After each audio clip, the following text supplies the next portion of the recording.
বাংলাদেশ আওয়ামী লীগ আবার ফিরবে এবং ভয়ঙ্কর ভাবে। এই জামাতের যত বংশ বীজ আছে না, তত বীজ আছে না, আমরা তো ইন্ডিয়া ভাইয়া আসতে পারছি। এই জামাতের যারা বীজ আছে এরা তো পাকিস্তানও যেতে পারবে না। পাকিস্তান যেতে হলে তো ইন্ডিয়া পাস করে যেতে হবে, এয়ারেও যেতে পারবে না, কোন দিক দিয়ে যেতে পারবে না। কোথায় যাবে?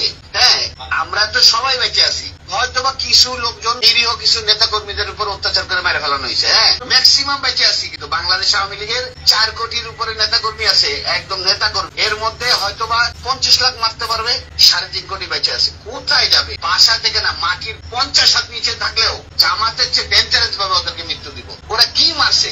এর চেয়ে ভয়ঙ্কর ভাবে মারবো। এটা প্রশাসনের লোক হোক, আর্মির লোক হোক, ওই রাজনৈতিক নেতা কর্মী হোক, কাউরে মাফ করবো না। মনে রেখেন আপনি। ওসি সাহেব, আপনাকে আমি বললাম, আপনার উত্তরা থানার যে কটা সাব ইন্সপেক্টর আমাদের আওয়ামী লীগের নেতা কর্মীদের অত্যাচার করতেছে, ওদের পরিবার সুদ্ধা কানবে, বসে বসে রাস্তায় বসে বসে কানবে। আপনি আমাকে সুনির্দিষ্ট ভাবে দেখান যে কারোর উপরে কোনো নির্যাতন আমার লোকজন করছে কিনা, আমি তাদের বিরুদ্ধে অবস্থায় ছিলাম।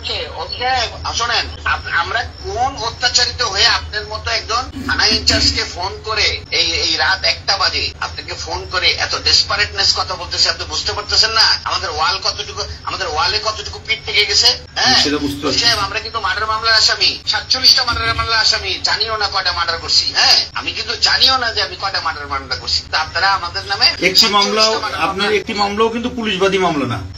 ওসি সাহেব, কৃষি মামলাগুলো নিচে বিনা তদন্তে, একটা আইন কাঠামোতে কোনদিন বিনা তদন্তে কোন মামলা হয় না। আপনার পুলিশ এতগুলো মারা গেল, কই আপনার তো একটা মামলা ফাইল করতে বলেন না আজ পর্যন্ত। ওসি সাহেব, এটা তো আমাদের ব্যর্থতা।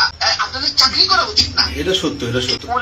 এই পুলিশগুলো যাই হোক, আওয়ামী লীগ বলেন, ধরেন ওরা আওয়ামী লীগের পরিবারের, কিন্তু পুলিশ ছিল তো। এতগুলো মারা গেল আজ পর্যন্ত তো কেউ, আপনারা 10 জন পুলিশ এক জায়গায় দাঁড়াই তো বলতে পারলেন না। একজন প্রেগনেন্ট মহিলা, পুলিশের একজন সাধারণ অফিসার, তার মতো মহিলাকে এত নৃশংস ভাবে মার্ডার করলো। সে তো এই প্রেগনেন্ট অবস্থায় তো কোন জামাতের নেতা বা কোন ছাত্রকে মারতে যায় নাই, তো তাকেও মেরে ফেললো। কই আপনারা তার মামলাটাও তো করতে পারলেন না। তো আপনারা এগুলো সিদ্ধান্ত হচ্ছে, এগুলো সব মামলা হবে। কোন সিদ্ধান্তে আপনাদের বাস্তবায়ন হবে না।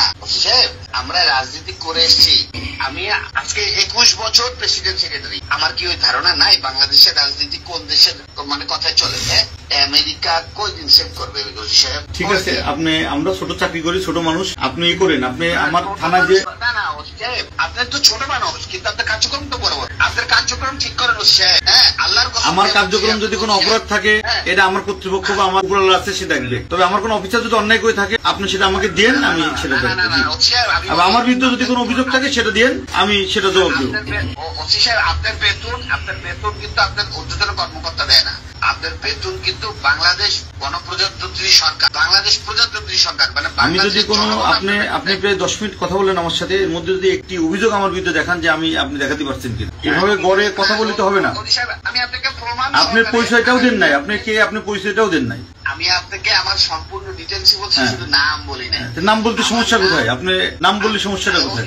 আপনার নাম, আমি যদি কোনোদিন আমার নাম বলি, আপনার বাসায় আপনার সামনে আইকে বলবো। আমার বাপ যদি আমাকে জন্ম দিয়ে থাকে, আগামী 2 মাসের মধ্যে যদি আপনার কার্যক্রম এরকম থাকে, আপনার বাসায় আপনার সামনে যদি না বলতে পারি, আমার বাবা আমার জন্ম দেয় নাই। ঠিক আছে, আমি অপেক্ষায় থাকলাম, আপনি আসেন।